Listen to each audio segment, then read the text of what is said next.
अस्सलाम वालेकुम जी। नॉवल करने से पहले छोटी सी रिक्वेस्ट है, अगर अभी तक आपने मेरे चैनल को सब्सक्राइब नहीं किया तो जल्दी से सब्सक्राइब कर लें, और अगर नॉवल अच्छा लग रहा है तो नॉवल को लाइक कर दें ताकि मेरी हौसला अफजाई हो सके।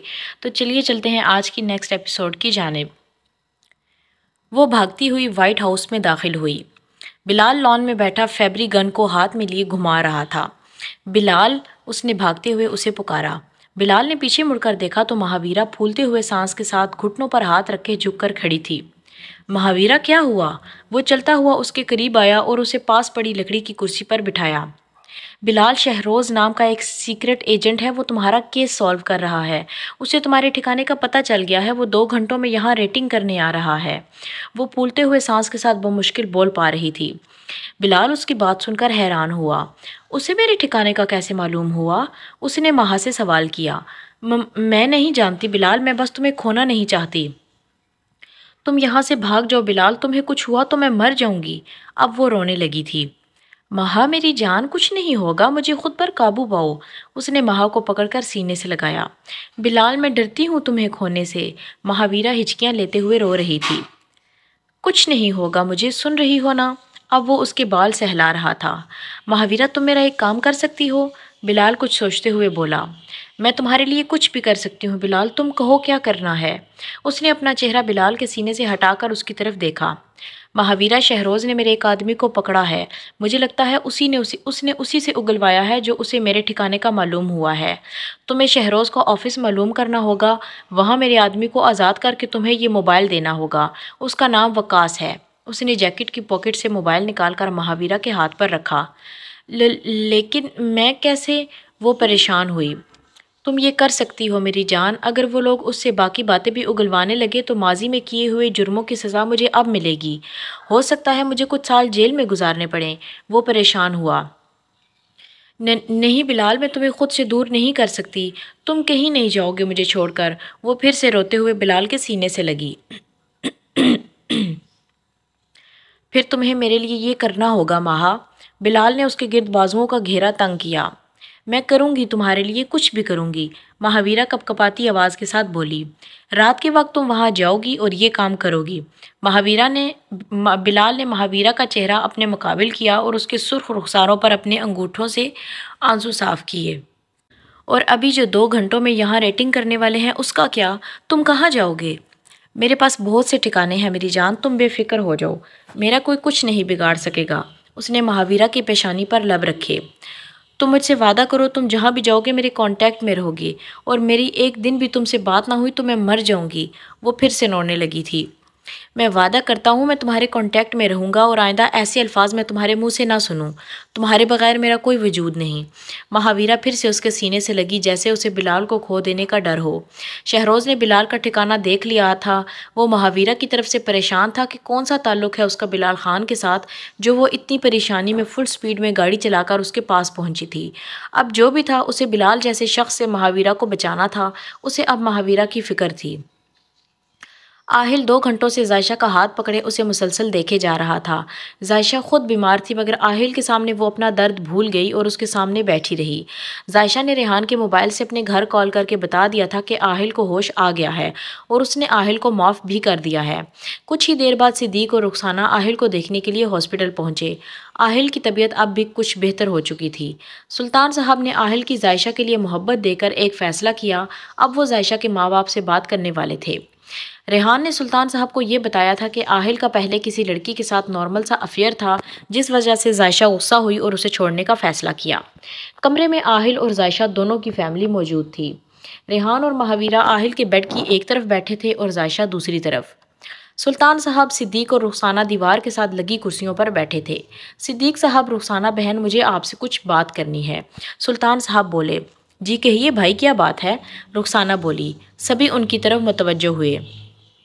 आहिल की हालत तो आप देख ही चुके हैं। ज़ायशा बेटी की दूरी ने उसका क्या हाल कर दिया है, और अब ज़ायशा ने भी उसे माफ़ कर दिया है। मैं आपसे अपने बेटे आहिल के लिए ज़ायशा बेटी का हाथ मांगता हूँ। सिद्दीक और रुखसाना उनके अचानक अमल पर हैरान हुए। उन्होंने ज़ायशा की तरफ देखा। ज़ायशा के चेहरे पर शर्म व हया के रंग फैले। सिद्दीक और रुखसाना उसकी रज़ा जान चुके थे। हमें अपनी बेटी के लिए आपका बेटा कबूल है। सिद्दीक साहब बोले तो सभी के चेहरे खुशी से खिल उठे। आहिल ने ज़ायशा को देखते हुए उसके हाथों पर दबाव डाला तो ज़ायशा शर्म से लाल गुलाबी हुई और चेहरा झुका गई। वाओ, भाई की शादी होगी, कितना मज़ा आएगा। महावीरा बच्चों की तरह खुश हुई। उसे देखकर सब हंसने लगे। सिद्दीक साहब, मुझे आपसे एक बात और भी करनी है, सुल्तान साहब बोले। जी कहिए सुल्तान साहब, सिद्दीक साहब ने जवाब दिया। वो ये है कि मैं इसी महीने के अंदर अपने बेटे की बारात आपके घर लाना चाहता हूँ। आपको कोई एतराज़ तो नहीं?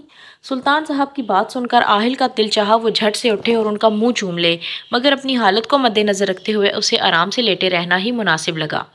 उधर ज़ायशा के दिल ने 200 की स्पीड पकड़ी। शादी, और वो भी इतनी जल्दी? उसने सोचते हुए हिरनी जैसी आंखों को फैलाया।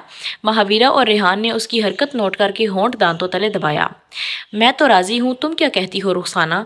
सिद्दीक साहब ने रुखसाना की रजामंदी मालूम करना चाहिए। अगर आप राज़ी हैं तो मैं भी राज़ी हूँ। अल्लाह दोनों को एक साथ हमेशा खुश रखे, आमीन, सब ने एक साथ कहा। रेहान, जाओ भागकर मिठाई लेकर आओ, सुल्तान साहब ने रेहान को कहा और वो मुस्कुराता हुआ कमरे से बाहर निकल गया। महावीरा घर पहुंची तो शहरोज़ लाउंज में सोफे पर सुल्तान साहब के साथ गपशप लगा रहा था। ये तो यहाँ आराम से बैठा है और बिलाल के घर रेटिंग वाली बात, उसने दिल में सोचा। हाय शहरोज़, वो कदम उठाती उसके साथ वाले सोफे पर बैठी। हाय वीरा, कैसी हो? मैं ठीक हूँ। तुम्हें तो रेटिंग करने जाना था ना, यहाँ क्या कर रहे हो? उसने हिचकिचाते हुए पूछा। जाना तो था, मगर वो इन्फॉर्मेशन गलत थी। गलत थी मतलब? महावीरा हैरान हुई। बेटा, तुम कब से इन कामों में दिलचस्पी लेने लगी? जाओ शहरोज़ के लिए चाय का कहो मुलाजमा से, सुल्तान साहब बोले। जी डैड। वो उठी, साथ सुख का सांस भी लिया कि उन्हें बिलाल के घर का पता नहीं चला। मुलाजमा को चाय का बोलकर वो अपने कमरे में आई। उसने बिलाल को कॉल मिलाई तो पहली ही बेल में कॉल रिसीव हुई। हेलो बिलाल।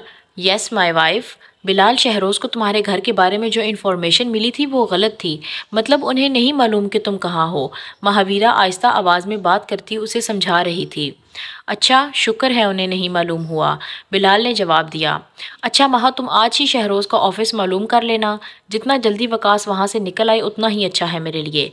हाँ, मैं जल्द अज जल्द ये काम कर दूँगी, महावीरा बोली। Okay my wife.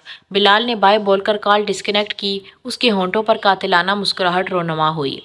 Faria Aahil की खैरियत मालूम करने के लिए हॉस्पिटल आई थी। वो रूम के दरवाजे पर पहुंची तो अंदर से उसे हंसने की आवाज़ें आईं। उसे लगा वो किसी और रूम में आ गई है। उसने कमरा नंबर चेक किया तो वही था जो उसने रेहान से कॉल करके पूछा था। उसने आहिस्ता से दरवाज़ा खोला तो आहिल की फैमिली के साथ चंद अनजाने चेहरे देखे। आओ फारिया बेटा, सुल्तान साहब ने उसे बुलाया। आहिल नहीं जानता था ज़ायशा को बदगुमान करने वाली फारिया है, और न ही ये बात ज़ायशा जानती थी।